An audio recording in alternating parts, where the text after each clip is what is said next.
को किस तरीके से देखते हैं आप? क्योंकि अगर बीजेपी को नंबर फुल मेजॉरिटी नहीं मिली है, कांग्रेस के नंबर इंक्रीज हुए हैं, तो दिख रहा है कि अपोजिशन थोड़ा नंबर बढ़ा के स्पष्ट रूप से मजबूत हो रहा है।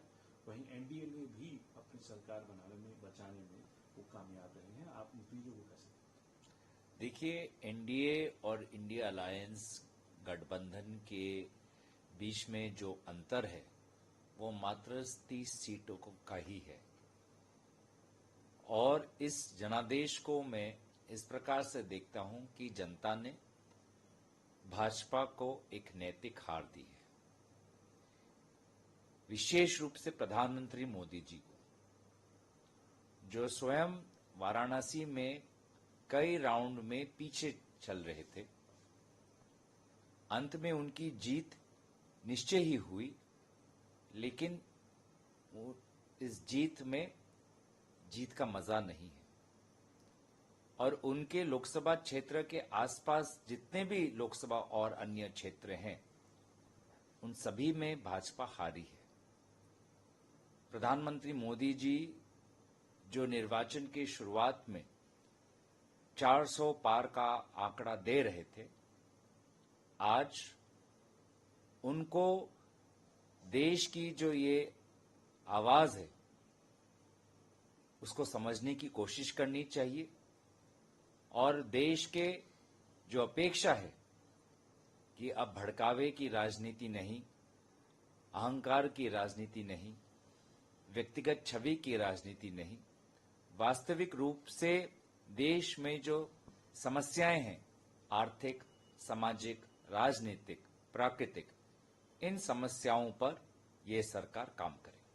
क्या लगता है आपको सर, क्योंकि उन्होंने फैसला लिया है, लेकिन आपको सरकार में कई नेता आपके ये भी कहते हैं, जो सहयोगी दल है उनको ये है कि सरकार लंबी नहीं चलेगी, और आपके जनरल सेक्रेटरी कम्युनिकेशन तो ये 1/3 प्रधानमंत्री बोलते हैं। क्या वजह है सरकार को? देखिए,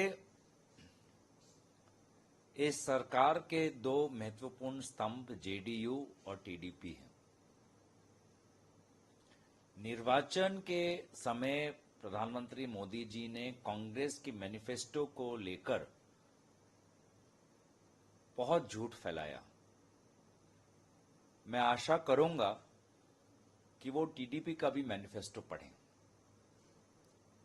सरकार को ज्यादा दिन अभी तक हुए ही नहीं और जेडीयू अग्निवीर की रवैये पर पुनर्सोच की मांग कर रही है।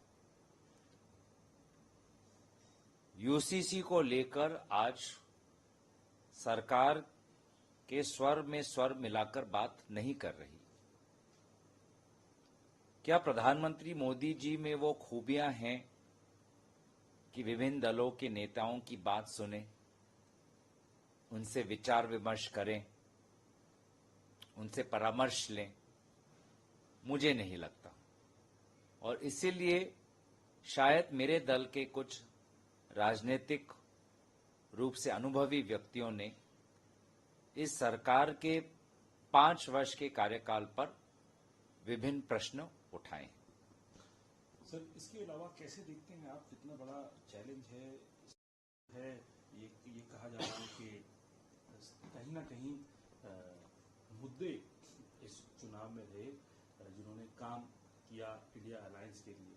क्या माने हम कि ये मुद्दे, कौन से मुद्दे आपको लगता है? खासकर आपके राज्य पे मैं फोकस करना चाहता हूँ, असम पे। आपकी जो सीट थी, पूरे असम के अंदर डिलिमिटेशन हुआ, सीटें बदली गई, उसके बाद आप लोग जीत के आए हैं। और मेरे ख्याल वहाँ एक और एआईयूडीएफ को भी करारी शिकस्त मिली, उनकी सीट पे 11 लाख का मार्जिन रहा। बदरुद्दीन अजमल साहब की, आप ही के साथी जो है रकीबुल हुसैन उन्होंने हराया। क्या वजह रही सर इस जीत के पीछे? इस साल के शुरुआत में राहुल गांधी जी भारत जोड़ो न्याय यात्रा के तहत असम में लगभग 7 दिन आए। और सभी को पता है कि भारत जोड़ो न्याय यात्रा के द्वारा राहुल गांधी जी ने एक साफ संदेश दिया है कि नफरत की बाजार में मोहब्बत की दुकान खोलनी है। और उसी का परिणाम हमने असम के निर्वाचन में देखा। लोगों ने मौलाना अजमल साहब के नफरत की राजनीति को खत्म किया और लोगों ने मुख्यमंत्री हिमंत बिश्व शर्मा की नफरत की राजनीति को खत्म किया। तो